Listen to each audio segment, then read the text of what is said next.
Com muita alegria eu quero saudar a todos com a paz do Senhor. Queria que vocês se colocassem sobre os pés. Eu queria fazer aqui um paralelismo com o tempo que vocês escolheram. Livro de Juízes, no capítulo 11.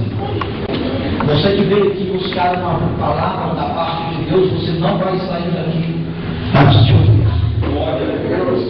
Antes da bênção apostólica, Deus já vai dar nos hospital. Deixa eu ver quantos estão batizados com o Espírito Santo. E aqueles que ainda não são batizados com o Espírito Santo. Olha que lindo, né? Quase 99% são batizados com o Espírito Santo. Obrigado, minha filha. Isso é lindo. É sinal que o povo que glorifica está aqui nesta noite. Amém. Quem encontrou Juízes? Amém. E o capítulo? Encontrou alguém? O versículo é o primeiro. Eu vou pregar uma mensagem nova hoje.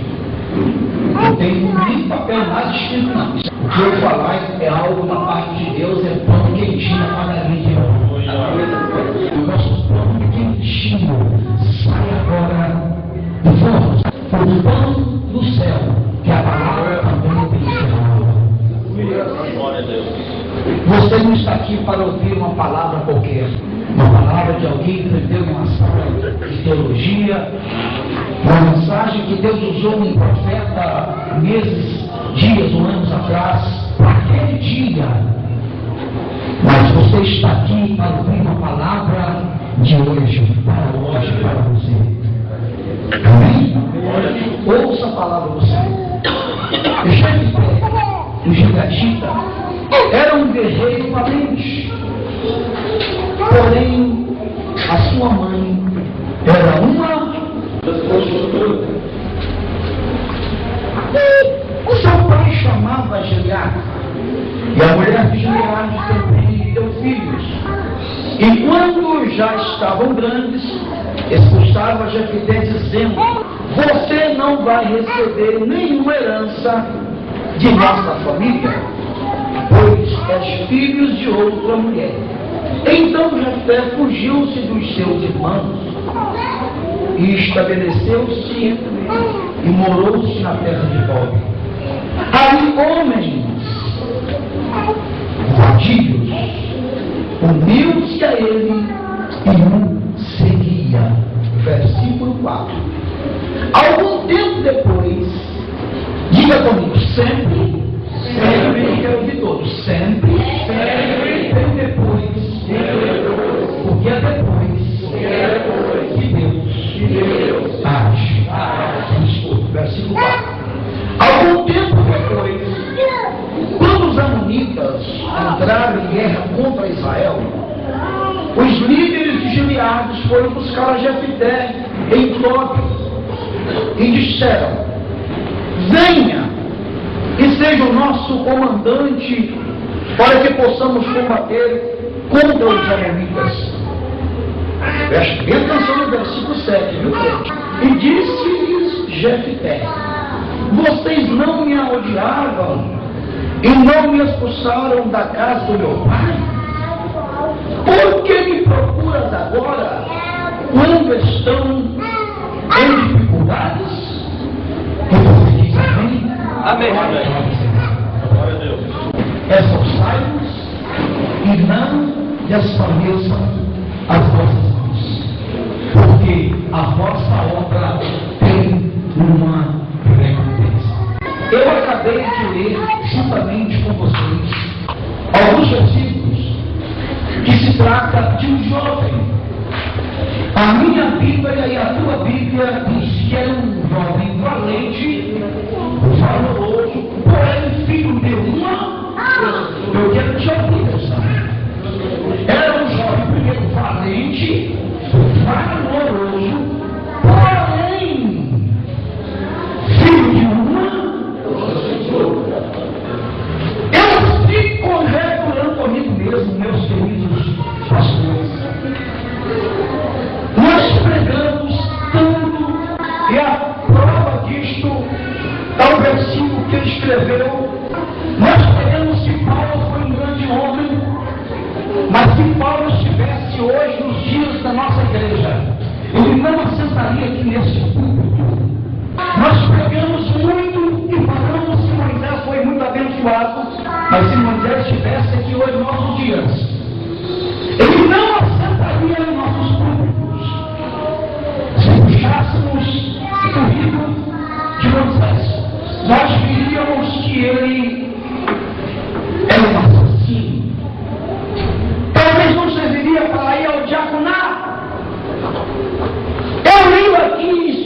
jovem valente, valoroso, que tinha todas as suas qualidades, mas porém filho de uma prostituta.